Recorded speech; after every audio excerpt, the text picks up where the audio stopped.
Welcome back to my channel Learning with Lakshita. Today we are going to study about displacement and double displacement reaction. और इससे पहले हम discuss कर लेते हैं कि हमने प्रीवियस वीडियो में क्या क्या स्टडी कर लिया है। तो सबसे पहली चीज़ जो हमने पढ़ी थी वो पढ़ा था हमने केमिकल रिएक्शंस क्या होते हैं एंड केमिकल इक्वेशंस क्या होते हैं। ठीक है, तो chemical reaction is a type of chemical change, ये प्रीवियस वीडियो में भी बता चुकी हूँ। और केमिकल इक्वेशंस जनरली रिप्रेजेंटेशन है किसका, केमिकल चेंज का। उसके बाद हमने क्या पढ़ा था कि ऐसे कौन से फैक्टर्स हैं जो इंडिकेट करते हैं कि केमिकल चेंज हो रहा है। तो हमारे पास बहुत सारे फैक्टर्स हैं, उसमें से हमारे पास यहाँ पर 4 फैक्टर्स हैं। Change in state, change in colour, evolution of gas and change in temperature. ये 4 हमारे फैक्टर्स हैं जो इंडिकेट करते हैं कि कोई केमिकल रिएक्शन की अकरेंस हो रही है। ठीक है, यहाँ पर एक डायग्राम भी है, देखो यहाँ पर आप देख सकते हो। यहाँ पर हमने ये वाला डायग्राम हम ऑलरेडी डिस्कस कर चुके हैं। ये क्या था, reaction of zinc granules with sulphuric acid. तो जब जिंक ग्रैन्यूल्स और सल्फ्यूरिक एसिड एक दूसरे के साथ रिएक्ट करते हैं तो बेसिकली कौन सी गैस इवॉल्व होती है, हाइड्रोजन गैस। और हाइड्रोजन गैस बबल्स के फॉर्म में ऊपर आ जाएगी। ठीक है, तो इससे हमें पता चल गया था वहाँ पर एक गैस का इवोल्यूशन हो रहा है, यानी कि इवोल्यूशन ऑफ अ गैस। तो इसलिए यहाँ पर भी क्या हो रहा है, केमिकल चेंज। इसके बाद हमने पढ़ी थी केमिकल इक्वेशंस। तो बेसिकली जो केमिकल इक्वेशन होती है उसकी 2 साइड्स होती हैं, एक रिएक्टेंट साइड और एक क्या होती है हमारे पास प्रोडक्ट साइड। ठीक है, रिएक्टेंट साइड को हम लेफ्ट में लिखते हैं, प्रोडक्ट साइड को हम राइट में लिखते हैं। Reactants reacts to form product. तो जैसे इस केस में कौन है रिएक्टेंट, मैग्नीशियम और ऑक्सीजन। ठीक है, और वो क्या फॉर्म कर रहे हैं, मैग्नीशियम ऑक्साइड। और मैग्नीशियम ऑक्साइड हमारा क्या हो जाता है, प्रोडक्ट हो जाता है। इसके बाद हमने क्या पढ़ा था, इसके बाद देखो हमने इस चैप्टर में ये पढ़ा था कि हमारे पास बैलेंसिंग करने का कौन सा तरीका है। बैलेंसिंग किस पे बेस्ड है, जो आपकी बैलेंसिंग है वो बेस्ड है आपकी law of conservation of mass पे।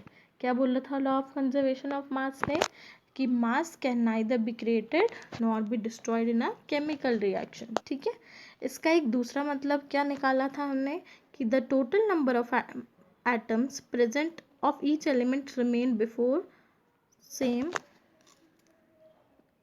and after a chemical reaction. The number of atoms of each element remains the same before and after a chemical reaction. इसलिए हमें बैलेंसिंग करना बहुत ज़रूरी है। इसके बाद हमने डिस्कस करा था टाइप्स ऑफ रिएक्शन। देखो टाइप्स ऑफ रिएक्शन में हमारे पास जो सबसे पहली रिएक्शन थी वो थी हमारे पास कॉम्बिनेशन रिएक्शन। ठीक है, अब कॉम्बिनेशन रिएक्शन में हमारे पास क्या होता है, 1 2 या 2 से ज़्यादा हमारे पास क्या होते हैं रिएक्टेंट, वो दोनों कंबाइन करके हमें एक सिंगल प्रोडक्ट देते हैं। तो such type of reactions are called chemical combination. अच्छा, बेसिकली क्या होता है जब ये रिएक्शंस हो रही होते हैं, तो बेसिकली क्या होता है, देखो अगर आपसे कोई पूछे तो एक्चुअली रिएक्शन में क्या हो रहा है, तो एक्चुअली रिएक्शन में क्या हो रहा है, जो केमिकल रिएक्शन है it involves the breaking and making of bonds.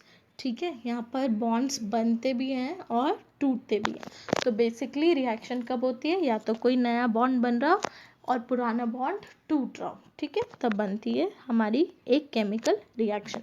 Combination के बारे में हमने डिस्कस कर लिया था। फिर हमने डिस्कस करा था डिकम्पोजिशन। डिकम्पोजिशन में मैंने बताया था कि हमारे पास सिंगल रिएक्टेंट होता है और वो मल्टीपल प्रोडक्ट्स देता है। ठीक है, decomposition is just opposite of combination, you can also say that, क्योंकि डिकम्पोजिशन में हमें सिंगल रिएक्टेंट बहुत सारे प्रोडक्ट दे रहा है। जैसे इस केस में हमारे पास फेरस सल्फेट था।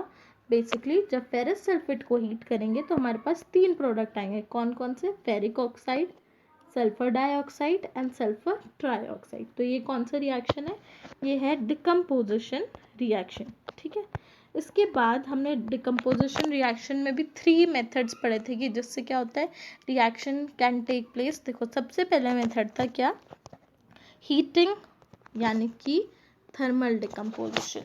थर्मल डिकम्पोजिशन यानी कि हीट एनर्जी के थ्रू जो डिकम्पोजिशन हो रहा है वो है थर्मल डिकम्पोजिशन।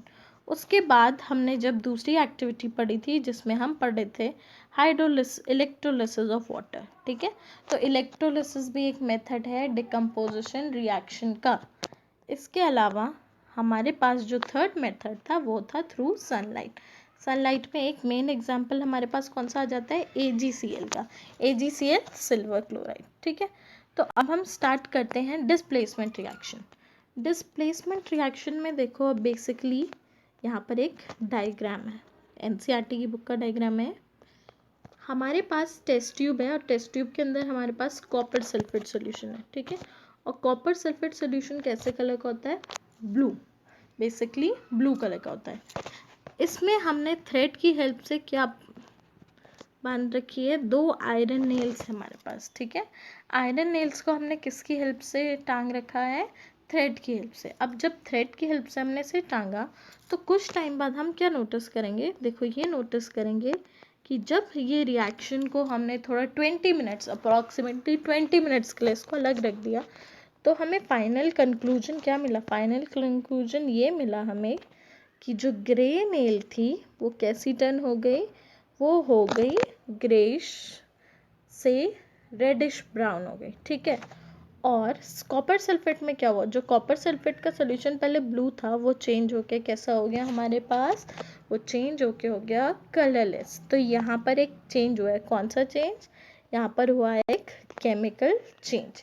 इसका रिएक्शन आप ऐसे लिख सकते हो, FeS यानी कि iron plus CuSO4 gives FeSO4 plus Cu। Fe iron plus copper sulphate gives iron sulphate and copper. अब देखो डिस्प्लेसमेंट रिएक्शन में बेसिकली क्या होता है, हमारे पास एक एक्टिविटी सीरीज होती है। एक्टिविटी सीरीज में क्या होता है, जैसे मान लेते हैं हमारे पास एक आयरन है और दूसरा हमारे पास क्या है, कॉपर। तो एक्टिविटी सीरीज में इनकी रिएक्टिविटी के बेसिस पे इनको अरेंज करा जाता है। अब अगर आप रिएक्टिविटी सीरीज देखोगे तो वहाँ पर आपको दिखेगा कि iron is powerful than copper. Copper से जो आयरन होता है ना वो काफ़ी पावरफुल होता है, तो कॉपर कैसा हो जाएगा, वीक हो जाएगा। तो ये जो आयरन होता है ये ईजिली कॉपर को इसके सॉल्यूशन से क्या कर देगा, डिस्प्लेस कर देगा, यानी कि हटा देगा, ठीक है। तो डिस्प्लेसमेंट रिएक्शन में बेसिकली क्या होता है, एक ज़्यादा पावरफुल मेटल बोल सकते हो, वो लेस पावरफुल मेटल को अपने सॉल्ट सॉल्यूशन से क्या कर देता है, डिस्प्लेस कर देता है। And such type of reactions are called displacement reaction. हमारे पास और भी एग्जांपल्स हैं, जैसे यहाँ पर है हमारे पास जिंक, ठीक है।